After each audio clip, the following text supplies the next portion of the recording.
L'IA est probablement la machine à détruire les jobs le plus efficace qui existe. T'as peur d'être remplacé par l'IA? Alors écoute ce que j'ai à te dire parce que vraiment, j'ai 6 étapes simples pour vraiment avoir plus de chances de réussir dans le plaisir et de ne pas échouer dans la douleur, de ne pas se faire remplacer alors que pourtant tu as beaucoup travaillé, tu as donné énormément d'efforts, tu t'es même formé, tu as continué à progresser. Donc comment arriver à se démarquer? C'est très simple. Premièrement, tu dois absolument connaître ton talent unique. Ce que tu fais de manière évidente, simple, qui correspond à des situations que tu as vécues dans l'enfance, qui t'ont entraîné à faire dans ta personnalité, dans ce que tu veux éviter dans la vie ou ce que tu veux atteindre, et qui te structure et qui fait que, à certains contextes dans ta vie, tu vas réagir en donnant des solutions, en trouvant des remèdes à des problèmes ou à des opportunités qui arrivent en fait. Et tu vas me dire non, on n'a pas tous un talent.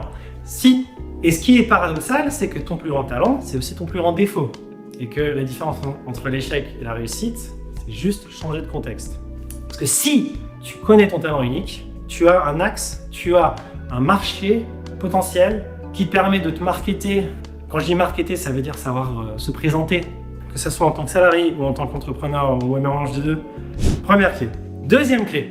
Dans ta mentalité, ça c'est plus facile à trouver pour le coup, c'est plus facile à changer. Enfin, je trouve, peut-être pour vous ce sera plus difficile, mais faites savoir qui a besoin de ce que tu apportes dans ton talent unique, qui souffre de ne pas te connaître, que ce soit un patron, que ce soit un client, que ce soit même des amis. En fait, ce que tu as tendance à faire quand tu connais pas du tout ton talent, spontanément dans ta vie perso, et trouver que c'est complètement banal, connaître à qui tu t'adresses, quelles sont leurs difficultés, quelles sont leurs douleurs, et parler de ça à ces gens-là. Et troisième, c'est qu'une fois que tu connais ton talent unique et tu sais à qui tu t'adresses, tu en parles autour de toi. C'est normal, c'est naturel, ça fait partie de ton quotidien. Tu crées une communauté qui vont t'apporter des opportunités, qui vont te parler d'un pote qui a besoin d'aide sur là où tu peux l'aider, qui vont te parler d'un patron, d'un collègue. Et en fait, tu crées une communauté que tu peux faire soit en ligne, ce que je conseille évidemment. Aujourd'hui, avec les réseaux sociaux, ça va faire que s'amplifier. Si tu as toi-même du contenu en ligne, montrant ce que tu sais faire et partageant aux autres, les gens vont voir, mais aussi pas en ligne. Si tu n'as pas du tout envie de faire des trucs en ligne, parle-en déjà autour de toi, dans la vraie vie, évidemment, ta famille, tes amis, tes collègues. Voilà, tu crées une communauté autour de toi qui identifie toi comme « Ah oui, c'est le gars qui fait ça ». Quatrième clé, c'est être dans la mentalité un directeur, quelqu'un qui décide, qui choisit, qui a une vision stratégique des choses, plutôt qu'un exécutant simple, pur. Parce que entre exécutant simple, pur, et celui qui prend plusieurs données, et que c'est des tâches très complexes, là, l'IA va avoir beaucoup plus de mal à te remplacer. Elle pourra peut-être y arriver, mais ça va être beaucoup plus facile de te remplacer avec l'IA quand tu es un exécutant simple. Tu es un gars, on te dit quoi faire, tu vas à ton taf, tu fais ton taf, tu es un bon travailleur. Et le pire, c'est que quand je te dis ça, moi je pense pas que tous les humains devraient être des leaders. C'est ça le pire. C'est que je pense qu'il y a des très bons suiveurs dans la vie, qu'il vaut mieux qu'ils restent des suiveurs que des leaders, tu vois. Donc maintenant, 5, c'est comprendre que avec l'IA, on va vivre dans un monde où tout sera trop parfait, je pense. Moi, je vois pas l'IA juste comme des robots ou des machines. Je la vois comme une espèce extraterrestre, si tu veux. On verra bien ce que ça donne avec l'avenir quand elle deviendra de plus en plus développée et peut-être et sûrement consciente un jour. On aura besoin d'authenticité humaine.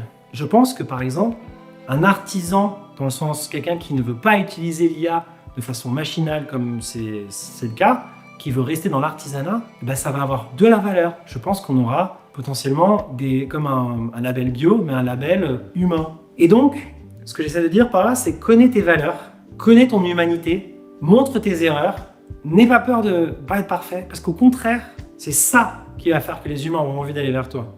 Et le dernier conseil, qui est un peu complexe à comprendre, mais qui est vraiment important, qui est peut-être le plus important de tous, c'est que il faut être à la fois très au clair de quel est ton contexte déclencheur de ton talent unique, à toi. C'est-à-dire, moi, mon talent unique, il est déclenché quand il y a des humains, déjà.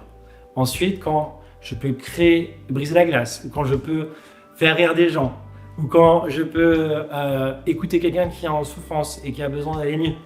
Ce genre de situation, par exemple, ça m'active. Je suis comme ça. C'est ma nature. Et j'aime faire ça en plus, j'y vais quoi. Quand tu connais ton contexte déclencheur, tu es capable de l'exprimer aux autres dans ce contexte-là, je peux vous aider. Tu es capable d'aller à ce contexte-là et d'aller le chercher pour ensuite dire je peux le faire. Voilà les clés.